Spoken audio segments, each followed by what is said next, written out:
بلاؤں سے نجات کے لیے مصیبتیں ہوتی ہیں، کوئی ماں باپ چاہتا ہے کہ ہماری اولاد محفوظ رہے، یا کوئی آدمی باہر سفر پہ جاتا ہے، چاہتا ہے کہ یار میں ہر قسمی بلا سے محفوظ رہوں، یا گھر میں اکیلا رہتا ہے، چاہتا ہے کہ یار میں ہر قسمی بلا سے محفوظ رہوں، یا والدین چاہتے ہیں کہ یار ہماری اولاد ہر قسمی بلا سے محفوظ رہے، تو ان شخص کے لیے، ان لوگوں کے لیے یہ کمال مجرب شدہ اسماء اعظم ہے۔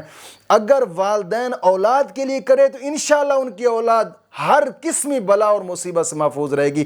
اگر بچے اپنے کے لیے پڑھنا چاہتے ہیں، یا مسافر اپنے کے لیے پڑھنا چاہتا ہے، انشاءاللہ سفر کے اندر کسی قسم کی بلا مصیبت اس کے نزدیک نہیں آئے گی، ہر قسمی مصیبت سے انشاءاللہ وہ شخص محفوظ رہے گا۔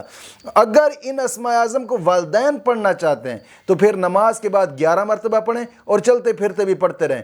اگر بچے اپنے کے لیے پڑھنا چاہتے ہیں تو پھر بھی یہی طریقہ کار ہے۔ اگر کوئی مسافر پڑھنا چاہتے تو پھر سفر کے درمیان ان اسماء اعظم کو پڑھتا رہے، انشاءاللہ ہر قسمی مصیبت سے محفوظ، ہر قسمی بلا سے حفاظت کے لیے یہ مجرب شدہ اسماء اعظم ہیں۔ وہ کیا ہیں یہ اسماء اعظم؟